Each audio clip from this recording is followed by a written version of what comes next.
하나님의 말씀 요한복음 6장 59절부터 71절까지 제가 읽을 때 하나님의 말씀을 들으시기를 바랍니다.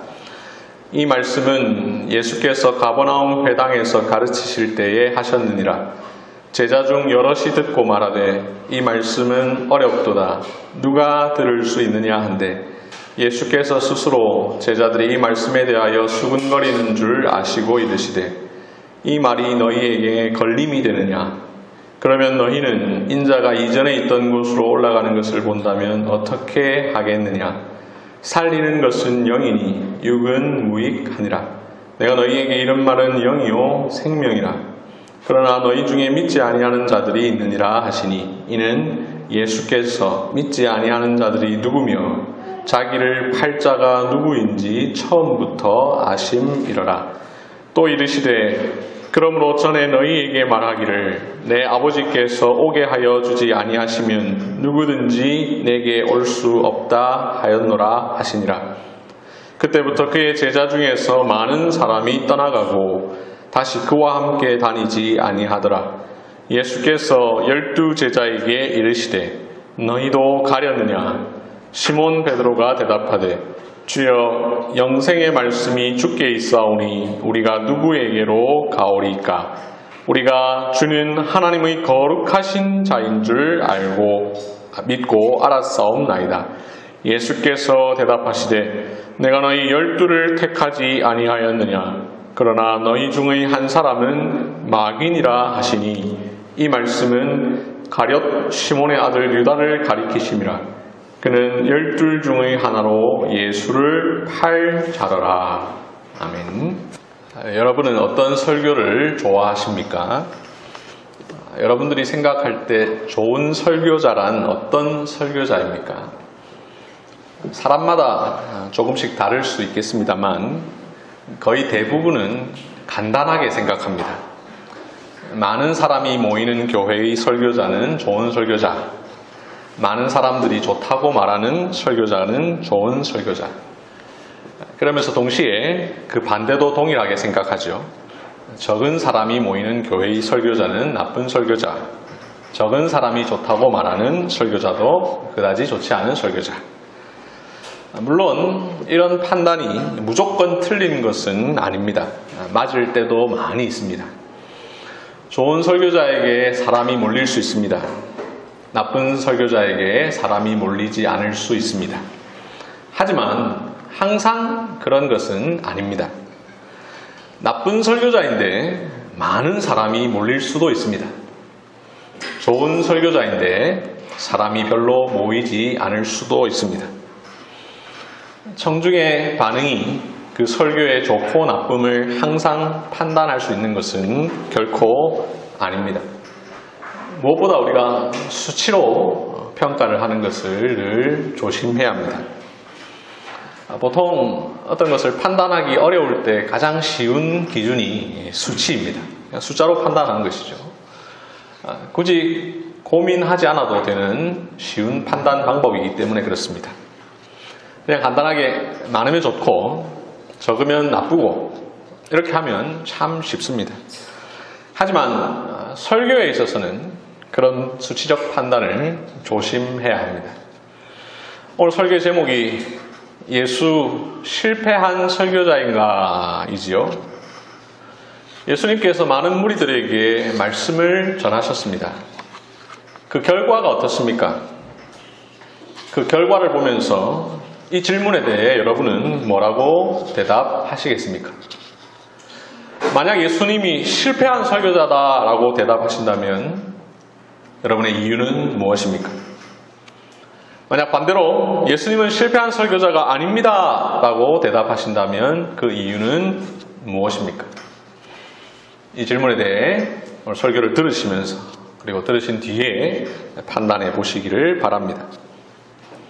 예수님께서 오병이어의 기적을 행하신 뒤에 15절에서 혼자서 산으로 가셨습니다. 그리고 17절에서 제자들이 배를 타고 가버나움으로 가지요.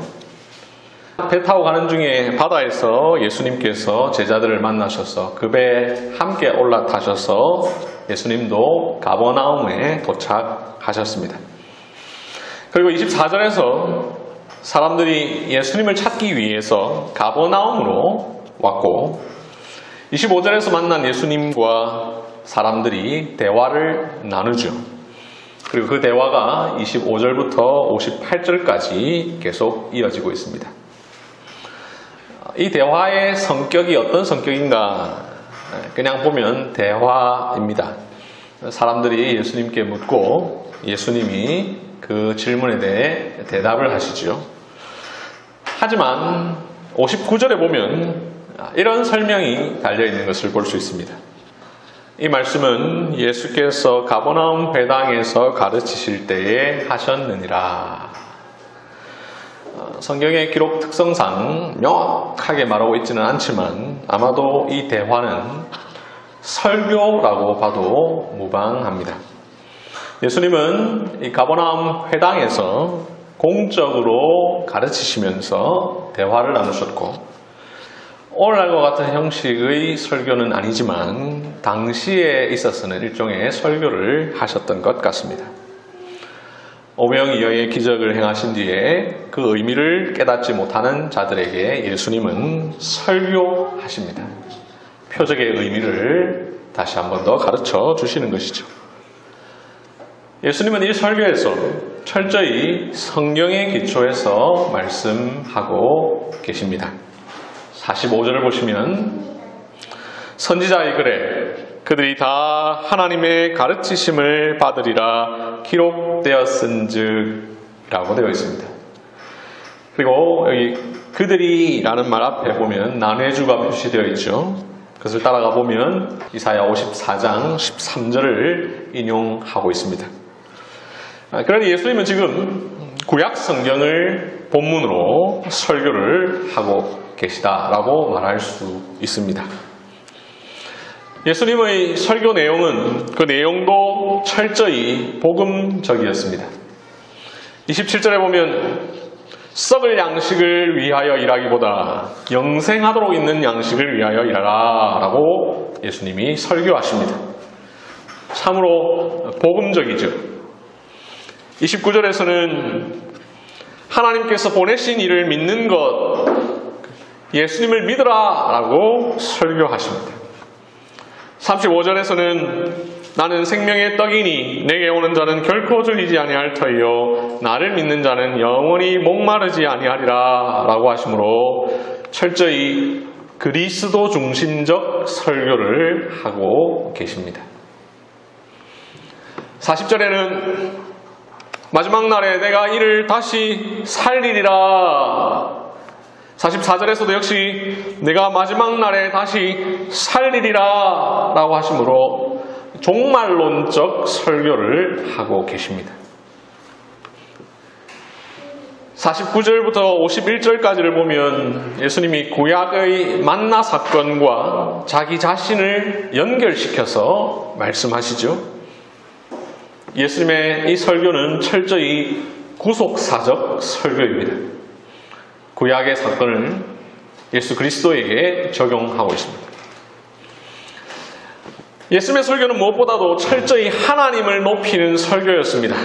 38절 내가 하늘에서 내려온 것은 내 뜻을 행하려 함이 아니요 나를 보내신 이의 뜻을 행하려 함이니라.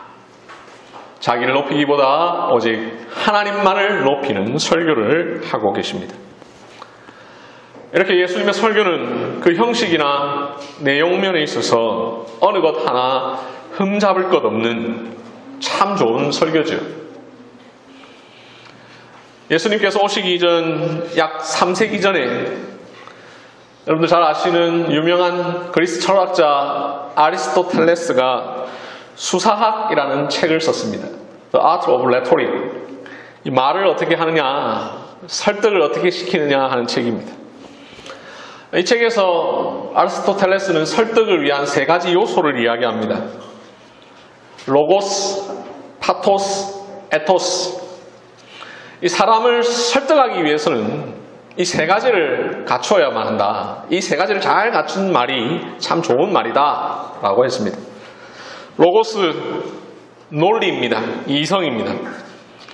사람은 이성적이기 때문에 논리적으로, 합리적으로 이야기해야, 그래야 설득력이 있다라는 것입니다. 어떤 이야기를 할 때 그 말에 일관성이 있어야 되고 이유와 논리가 명확해야 된다. 그래야 좋은 말이고 사람을 설득시킬 수 있다라는 것입니다. 파토스, 이건 감정입니다. 감성입니다. 사람은 논리도 중요하지만 감정도 중요한 존재죠. 그래서 마음에 와닿게 그 사람의 감정을 충분히 이해하고 그 사람의 마음 속을 파고드는 말을 해야 설득력이 있다라고 했습니다. 마지막 세 번째, 에토스, 신뢰입니다. 말하는 사람이 얼마나 믿을만한 사람이냐 하는 것이죠.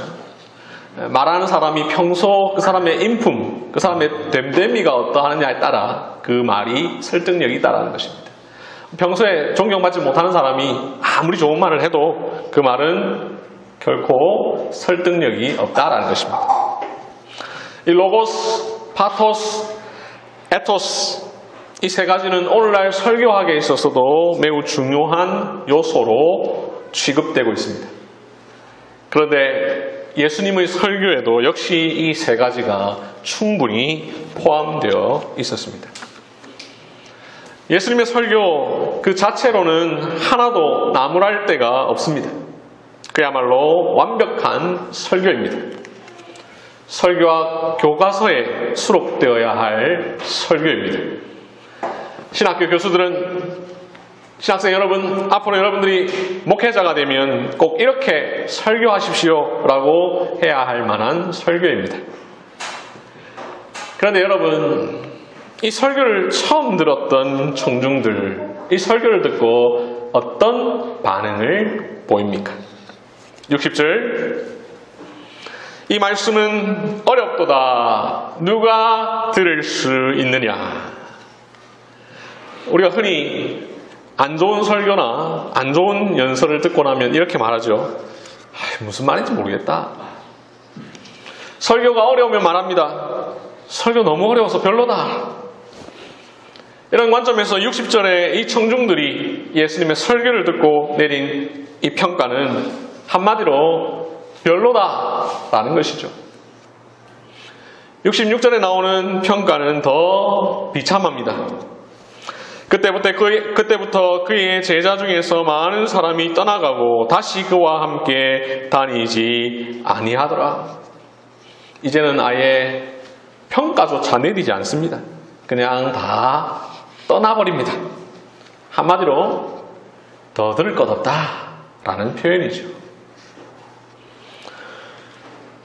설교의 서론에서 여러분들에게 질문을 드렸습니다.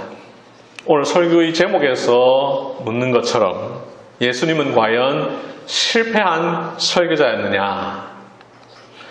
만약 실패한 설교자다라고 대답하신다면 그 이유는 무엇이며, 반대로 실패한 설교자가 아니다라고 대답하신다면 그 이유는 무엇이냐?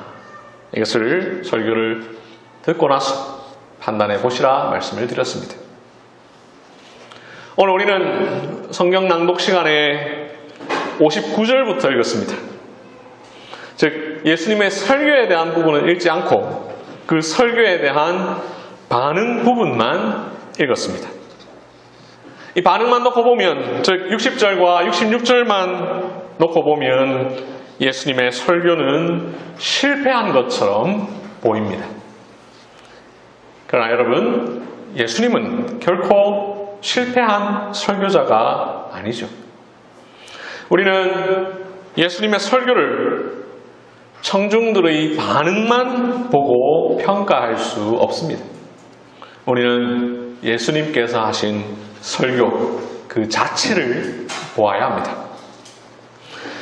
예수님은 분명 성경을 그대로 전하셨습니다. 예수님은 분명 복음적 설교를 하셨습니다. 구속사적이고 그리스도 중심적 설교를 하셨습니다. 예수님은 분명 종말론적 설교를 하셨고 하나님만을 높이는 설교를 하셨습니다. 예수님의 설교는 그 자체로 그야말로 완벽하고 충분한 설교였습니다. 문제는 청중들의 반응일 뿐입니다.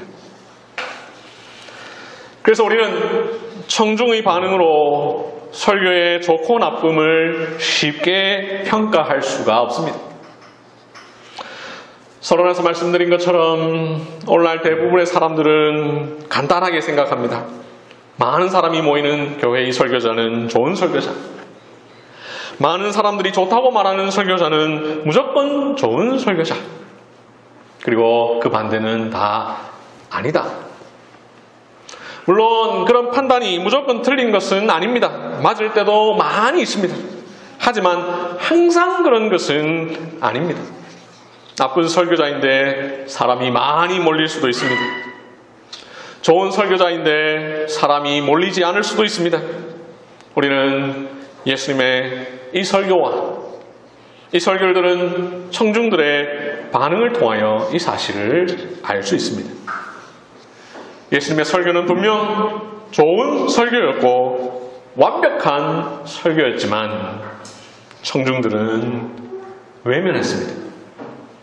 그러므로 청중의 반응이 항상 그 설교의 좋고 나쁨을 판단할 수 있는 것은 결코 아닙니다. 수치로 평가하는 것을 우리는 항상 조심해야 합니다. 우리는 예수님만 아니라 성경의 다른 설교를 통해서도 이 사실을 알 수 있는데요. 함께 사도행전 7장을 펼쳐보겠습니다.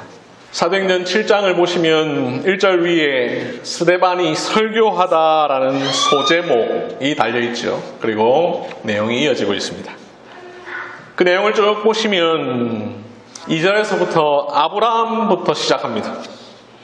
8절에 이삭, 야곱, 9절에 요셉, 20절에 모세, 49절에 다윗, 47절에 솔로몬까지.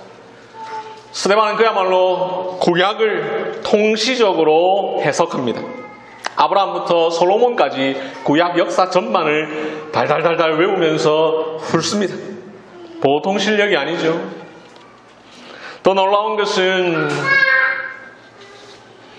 그렇게 구약을 이야기하면서 52절에서는 그 구약의 이야기를 예수님에게 적용합니다.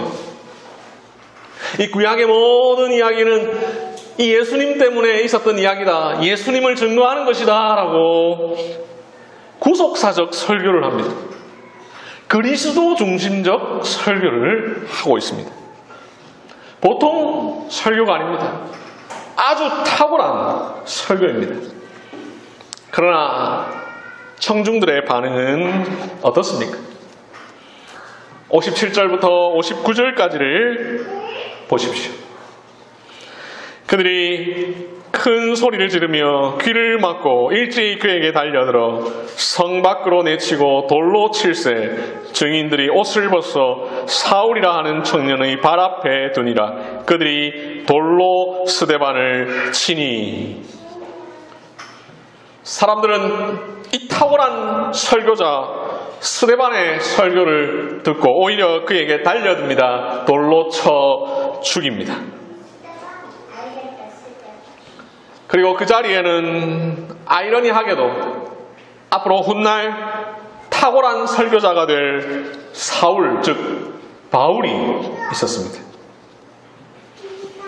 스데반은 탁월한 설교를 했지만 단 한 사람에게도 믿음을 심겨주지 못했습니다. 스데반은 그야말로 그리스도 중심적 설교를 했지만 단 한 사람의 심령에도 그리스도를 심어주지 못했습니다. 여러분, 그런데 그렇다고 해서 이 스데반의 설교가 문제가 있었던 것입니까? 아니죠. 그에게 문제가 있었던 것이 아니라 그의 설교를 들었던 청중에게 문제가 있었습니다. 우리는 이런 사례를 교회 역사에서도 찾을 수가 있는데요. 미국 교회 역사상 가장 위대한 신학자요, 철학자요, 목회자요, 설교자였던 사람을 한 사람 딱 꼽으라고 한다면 거의 대부분의 사람들이 이 조나단 에드워즈라는 사람을 이야기합니다. 이 조나단 에드워즈가 태어난 지 300주년 되었던 2003년 즈음에 우리 한국에도 이 조나단 에드워즈에 관한 책들이 많이 나와서 신학생들은 물론 많은 성도들이 읽고 감동을 받았는데 여러분들도 혹 기회가 되면 읽어보시면 좋겠는데요. 이 조나단 에드워즈는 탁월한 신학자요 목회자였습니다. 그는 지성과 영성을 겸비한 사람이었습니다. 그리고 1700년대 뉴 잉글랜드, 즉 미국 교회의 대부흥을 이끌었던 사람이었습니다. 그런데 그의 마지막을 보면 자신이 목회했던 매사추세츠주에 있는 노샘턴 교회에서 이른바 쫓겨납니다. 저는 목사가 교회에서 쫓겨났다 이런 표현을 별로 동의하지 않고 좋아하는 표현은 아닙니다만 아무튼 그러했습니다. 그런데 여러분, 그 이유가 무엇인지 아십니까? 왜 조나단 에드워즈가 자신이 목회하던 교회에서 쫓겨난지 아십니까? 여러 가지가 있습니다만 그 중에 중요한 이유 중에 하나는 그의 목회가, 그의 설교가 너무 성경적이었다라는 것입니다. 그가 성경적으로 했던 것 중에 하나는 성찬에 관한 부분이었는데요. 어떤 사람이 성찬에 참여할 수 있는가, 즉 누가 교회의 정회원이 될 수 있는가, 어떤 자격을 갖추어야 하는가에 관한 문제였는데요. 이것을 알기 위해서 에드워즈가 목회하던 당시의 상황을 조금 이해할 필요가 있는데, 잘 아시다시피 16세기에 영국에서 미국으로 청교도들이 건너갔죠. 그리고 1세대들이 죽고 이제 2세대, 3세대 후손들이 쭉 살게 되었습니다. 에드워즈가 목회하던 시대는 2세대, 3세대 이쯤인데요. 원래 다 그렇습니다만 항상 1세대는 좀 신실합니다. 자기들이 신앙의 자유를 찾아서 막 왔기 때문에 굉장히 열심히 합니다. 근데 2세대, 3세대 좀 넘어가면 낮아집니다.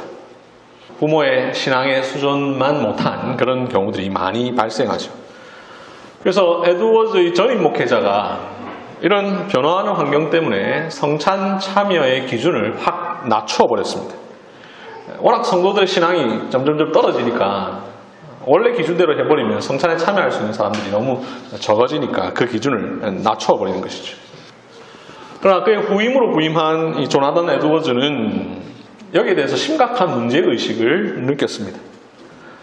아무리 그래도 성찬의 기준을 낮춰버리는 것은 주의 거룩한 성찬을 거룩하지 못하게 만드는 나쁜 것이다 라고 생각을 했던 것이죠.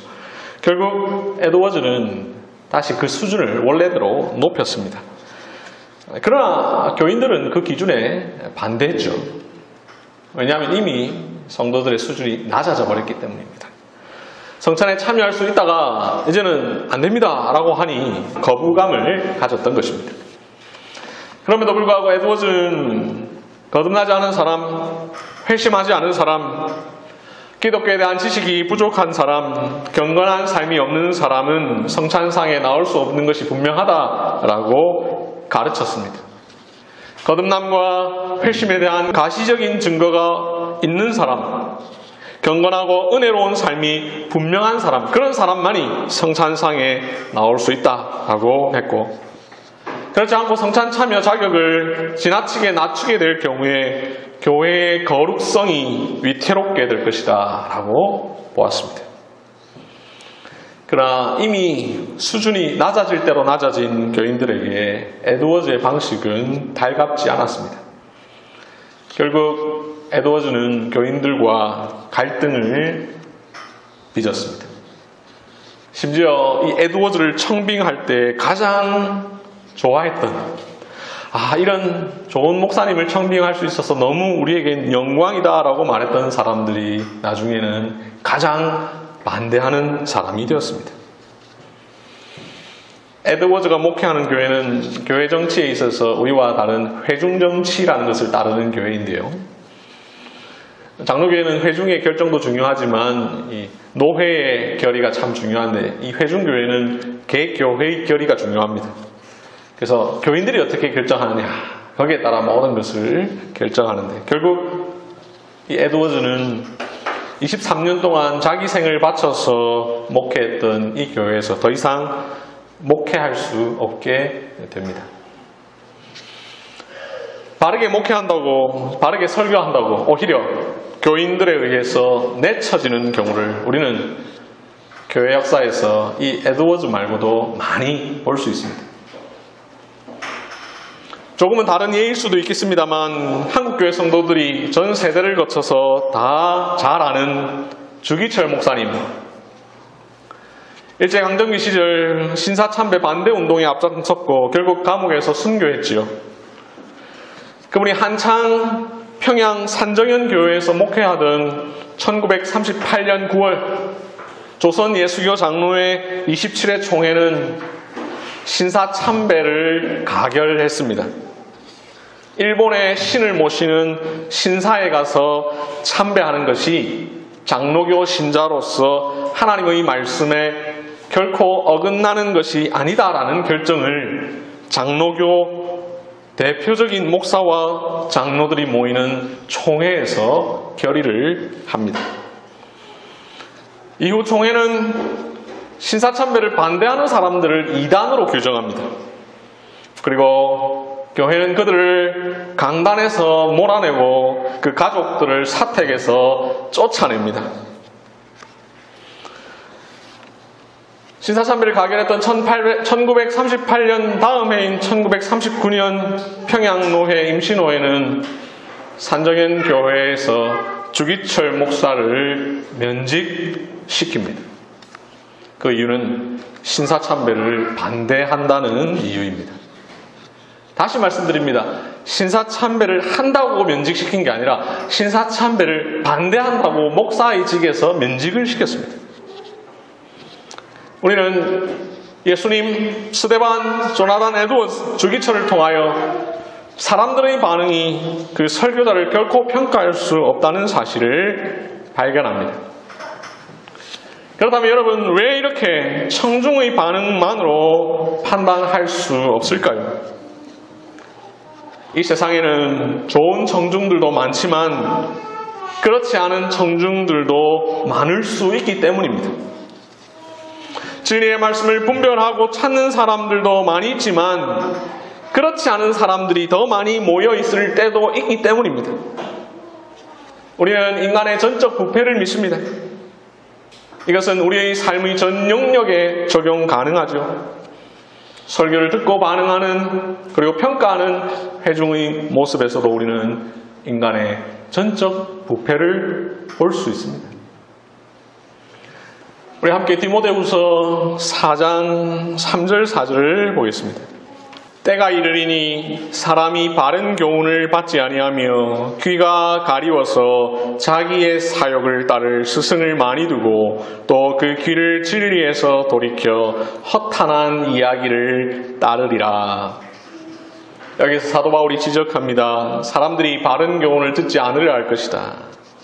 도리어 자기의 귀를 긁어줄 설교자를 찾을 것이다. 즉 자기가 듣고 싶은 말, 자기 귀에 달콤한 말, 잘한다 잘한다 칭찬하는 말, 그런 말만 듣고 싶어 할 것이다. 책망하지 마시오. 우리는 위로받으러 왔을 뿐입니다. 오늘날 이런 외침을 하는 청중들이 여전히 많이 있습니다. 순수한 복음 말고 조금 물에 탄 복음을 들려주시오.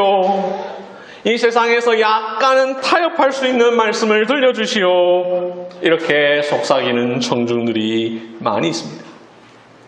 성경 이야기만 하지 말고 좀 재밌는 이야기도 곁들여 주세요. 세상 이야기도 좀 해주세요. 이렇게 말하는 청중들이 많이 있습니다.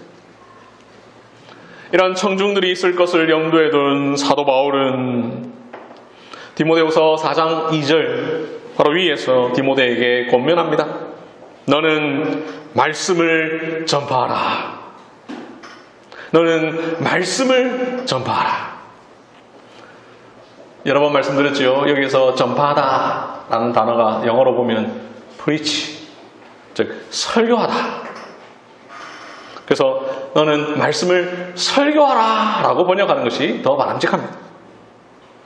바울은 다른 거 설교하지 말라고 말합니다.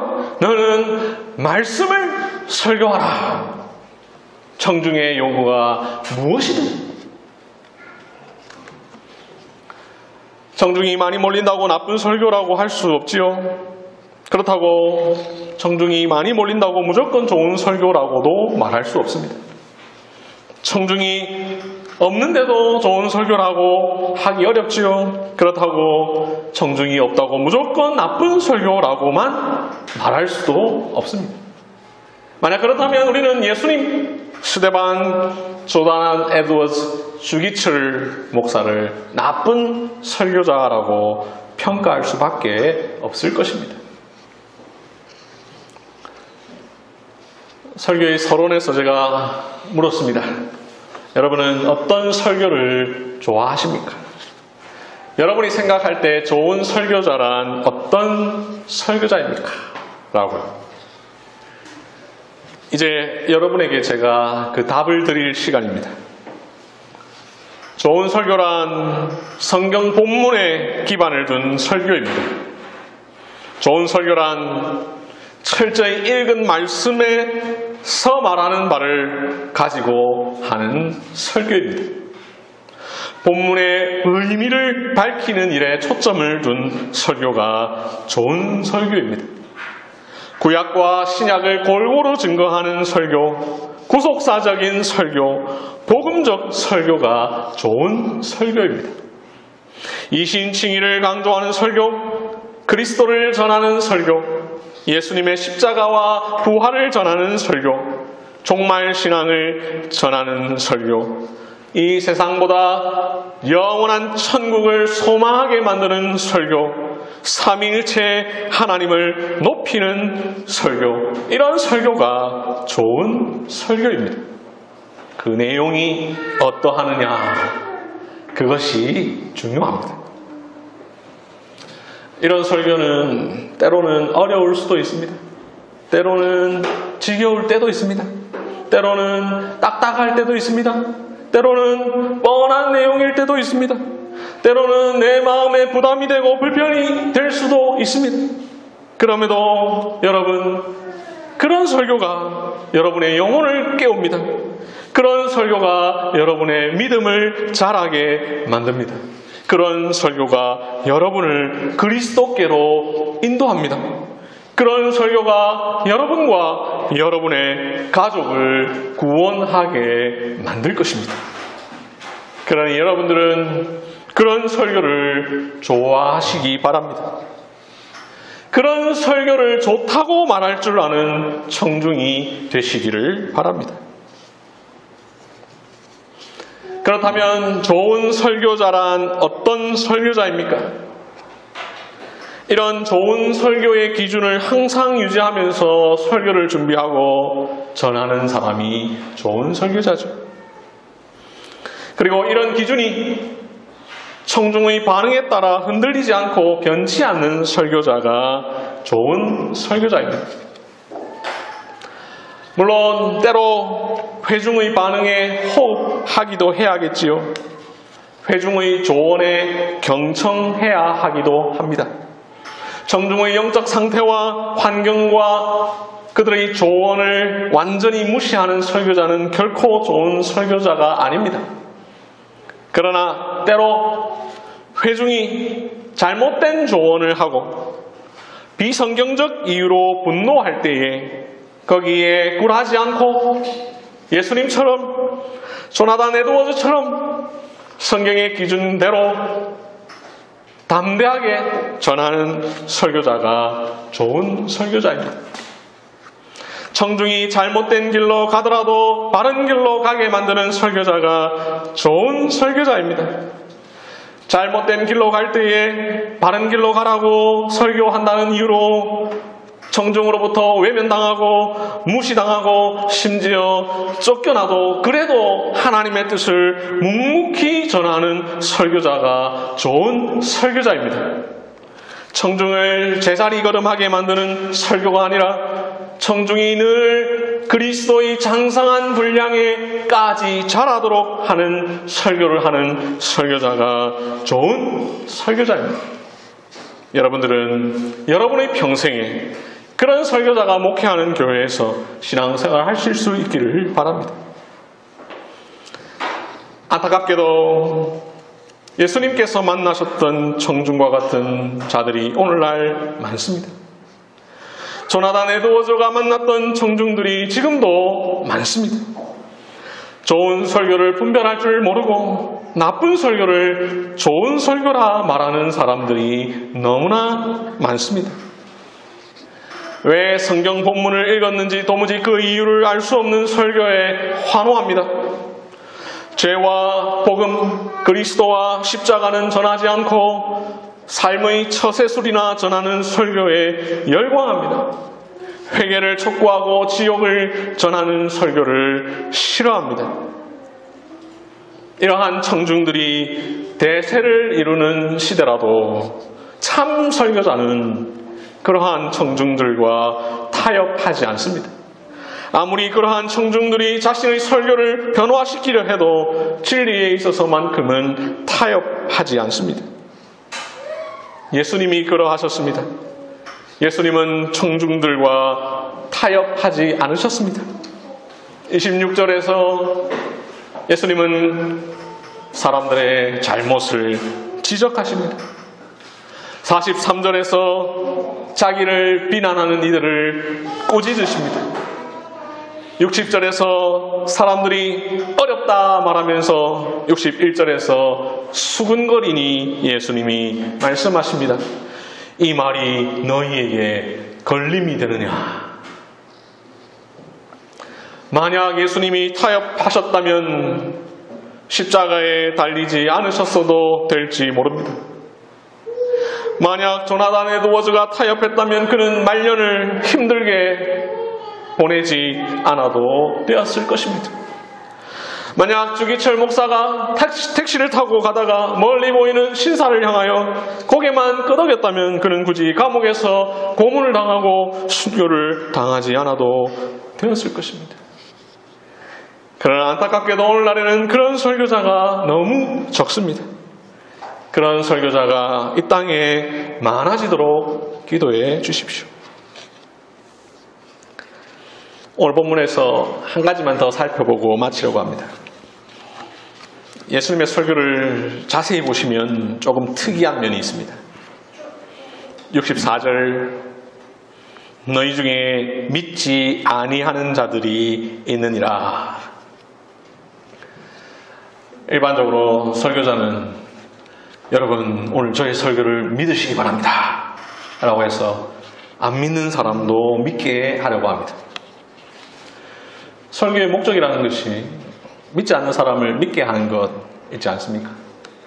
그런데 예수님은 특이하게도 여러분들 중에는 오늘 저의 설교를 안 믿는 사람들이 있을 것입니다 라고 말씀하십니다.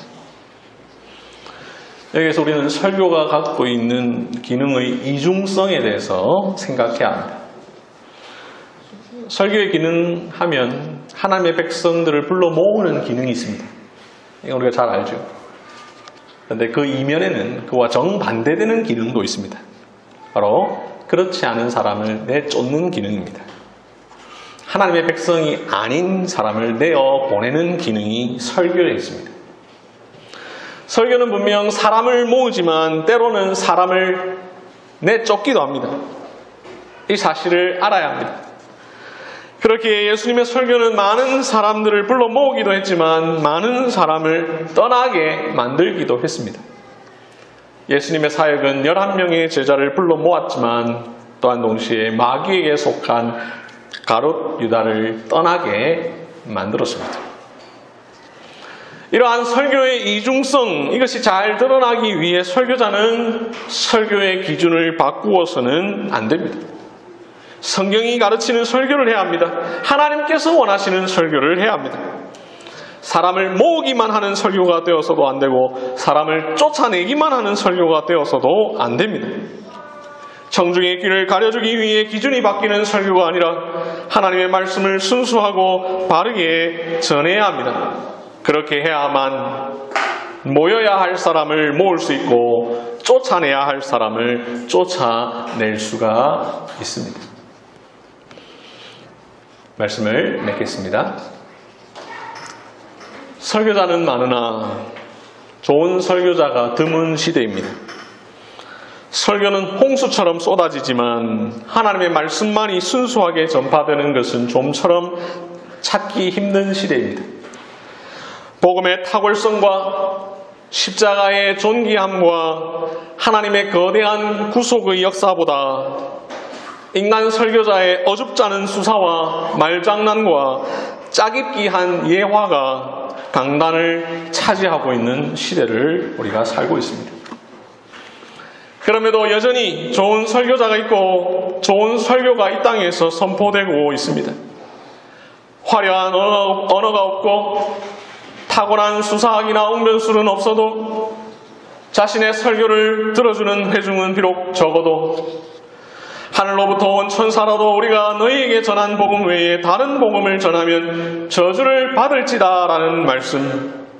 내가 사람에게 좋게 하랴 하나님께 좋게 하랴 사람들에게 기쁨을 구하랴 내가 지금까지 사람들의 기쁨을 구하였다면 그리스도의 종이 아니니라 라는 말씀을 쫓아 순수한 복음을 증거하는 이들이 많이 있습니다.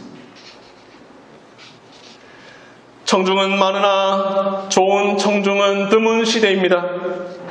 수많은 설교 영상을 소비하며 설교를 쇼핑하는 시대입니다.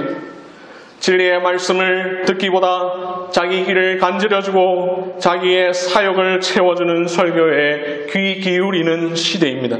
십자가의 복음보다 사람의 말을 듣기 원하는 시대입니다. 그럼에도 여전히 좋은 청중들은 아직도 많이 있습니다. 말씀을 듣고는 저 설교자의 부르짖음이 나를 향한 것이구나. 저 설교자의 회개하라는 외침이 바로 나의 죄를 향한 것이구나 하면서 자신의 가슴을 치고 애통해하며 하나님의 말씀을 듣는 청중들이 아직 많이 있습니다. 그런 청중들에게 지금도 진리가 선포되고 있습니다. 여러분은 과연 어떤 청중이십니까? 아멘.